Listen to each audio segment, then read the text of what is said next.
Chris Hedges, author of Empire of Illusion, explained it succinctly. President Obama does one thing, and Brand Obama gets you to believe another.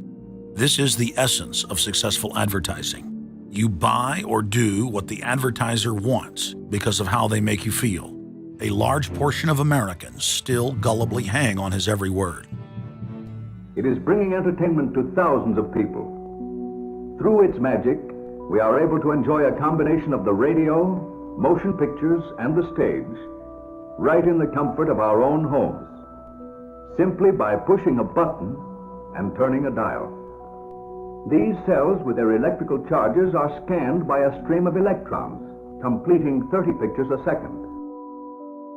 Compare that crude picture with these of today, and you can judge for yourself how far along the road to perfection television has traveled. Most people still today think that all entertainment to do with movies, drama, is therefore nothing more than their entertainment. It never ever was that case. Of course, television can't perform such miracles as this, yet. But perhaps there's no harm wishing that it could.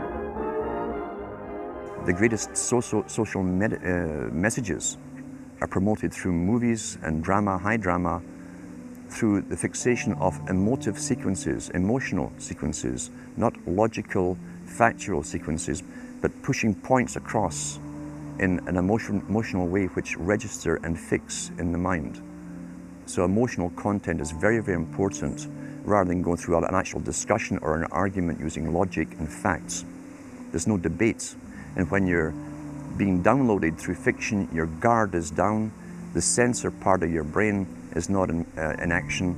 It isn't saying, yes, I agree with this, I disagree with that, as you would in a debate or a lecture. You're actually in an alpha state, being completely downloaded with new ideas. Throughout history, social engineers have refined techniques designed to control large populations. About 100 years ago, this big organization with many branches, they wanted to rule the world basically using Britain as a nucleus of a system, an embryo, which also was going to be joined with the US under the Anglo-American establishment. Wrote about the kind of culture and the changes of culture over a 100-year period that they would actually design, implement, and bring in. And H.G. Wells talked about it too. He talked about arenas. He says arenas could be put up across the world for sports, for instance. Now at that time, sports was something that children, school children were into. Adults became adults and got onto adult things. So it was unimaginable at the time that people could actually believe that there was even a need for adult sports and entertainment, never mind having arenas built across the world. But he said we can do this and foist basically a sports culture for the males.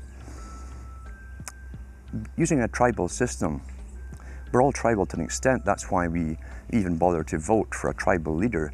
This is well understood, that's why we're supplied with these leaders. And because the average man was to become more disengaged from his own destiny as the expert class arose, it was decided that the males would get their outlet basically, gradually becoming helpless as males through sports. Therefore they'd have a tribal team they could identify with, they could cheer them on as though they were winning. In their own personal lives, they were getting nowhere. They were getting disenfranchised in a sense as experts took over decision-making for them in all kinds of fields. So this was psychology at use, planned before they even implemented the sports. When radio came along, of course, they used that to the maximum. Sports for the men, soaps basically for the women. And then in came television, as I say, with its alpha state, its hypnotic state. And sure enough, around the 1960s, really, 50s and 60s, it took off. It really, really took off. And men became glued on Saturday nights to the sports shows. A culture industry, which is called by its own the culture industry, The Soviet Union had a department called the culture industry. Their actors and directors were called the cultural leaders, because they would, like a computer, people are like computers. All you have to do is keep giving them new updates every so often, and you can change an entire country or a nation or a block of nations who are all getting the same upgrades at the same time along certain paths. Today we call it political correctness. Most people want to belong to their peer group. They want to be the same as everyone else when it comes to opinions. In fact, they judge their own personal sanity by bouncing ideas off their neighbours and friends who will answer back and agree on these same topics in kind. It doesn't matter if the topics or what you're given are facts or utter nonsense, as long as everyone agrees at the same time. You'll say, well, I'm sane, and your friends will all agree because they've had the same information given to them. But they've been programmed, and I'm sad because I know that it's hard for people like that to take an interest, a serious interest in world affairs, to take a serious interest in what their elected officials are doing. And they're not going to be really inclined to study or discover the deception that's being used against them. And so I'm sad because I see all of that in a flash in my mind as being an indication of how easy it is for the masses to be manipulated. The scientific dictatorship understands what makes human beings tick. They understand our psychology. They've studied it, and they're using it against us. But the minute the public awakens to the fact that there is an agenda to manipulate them, and the second the public realizes that they are being conditioned and controlled, the establishment begins to lose that edge they've got over people.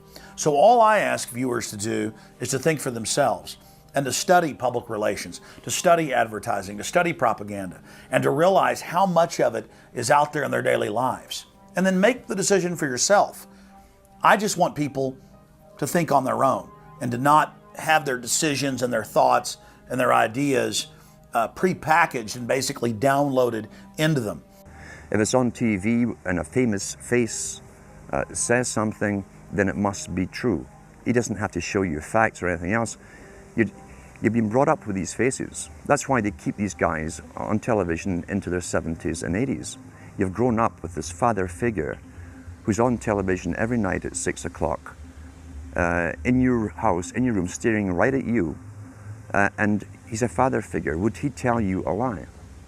So you naturally never suspect him. And this same man will lead you through new topics. He'll introduce experts on the topics. They'll have a little summary at the end of every talk, and you are now left with the conclusion that's presented to you. You don't arrive at it, it's given to you, and it's good enough for you. When I was growing up, people were talking on their front porches, neighbors were playing baseball, there were nightly barbecues. You don't see that anymore. We've lost our communities. You drive through neighborhoods, you see the blue glow of television sets. We're losing our humanity.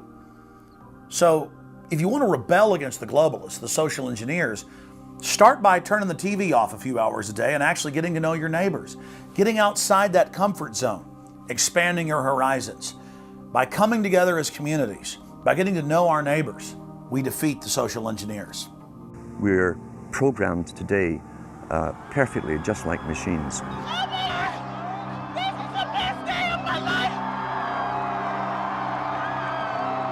We tie this in with the Brzezinski. Brzezinski said in 2 Ages. Now this guy was way up with the NSA. He's a master geopolitician. He admits he works in 20, 50-year periods to do with geopolitics in other countries. But he said himself, the public will shortly be unable to think or reason for themselves. He was meaning by the form of information that was given to them, the type, the formulas that were in use then in the 1970s. He says, eventually they'll be unable to think or reason for themselves. And eventually, he said, they will expect the media to do all their thinking and reasoning for them. Well, that's happened today. That's why people today can't think outside of the programming from television. Zbigniew Brzezinski, Obama's main foreign policy advisor, talks about how a cult of personality can be artificially manufactured to influence the masses. In the first months of my administration, to pull our economy... Oh, goodness. Sorry about that, guys. To pull our economy back from the brink, including the largest and most sweeping economic recovery plan in our nation's history. We're gullible, but we're also willingly gullible. We want a human being, a big daddy, to come along and make everything right for us. And as long as we believe that, we'll always basically get shafted. In addition to John, sorry, I just noticed that I jumped the gun here. Go ahead and move it up. I'd already introduced all you guys. It's the presidential reality show. But when it became an Oprah production, it became slick. You don't have a president, you have an actor. They say that politics is show business for ugly people. You got it. What am I going to tell the president when I tell him his teleprompter is broken? What will he do then? It's Obama's role to front for the international banking syndicate and to take all the heat for their unpopular agenda. It's his job to convince the American people that the buck actually stops at the White House. In Brzezinski's book, Between Two Ages, is that eventually we shall put presidents in who will have personality cults. We shall create massive personality cults for these people through the same techniques as Hollywood has used.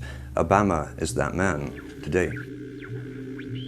The globalists, who know that Obama is going to promote their plan, want to make him such a superhero that nobody will question what he's doing. They'll be so preoccupied with who he is, or where he is, or what he's saying, or what he's wearing, or something like that.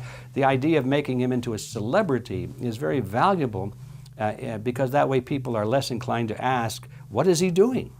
So that's very useful to these people. Similar plans of social control have been continuously carried out by operatives of the Ford Foundation, who Obama has worked for over the last 30 years. Many of the strategies used to control populations were originally developed by Edward Bernays, who coined the phrase public relations. Bernays said that if you manufacture an authoritative figure who repeats the same messages over and over, that this will appeal to the masses' subconscious desires. Yes, we can. The unwashed masses will helplessly follow the leader and go along with any message they spout. Yes, we can. Yes, we can. We shall overcome. Yes, we can. We will respond with that timeless creed that sums up the spirit of a people. Yes, we can. Thank you. Today, these exact techniques are being used with devastating effect against the general population. Obama is the latest version of 21st century mass mind control.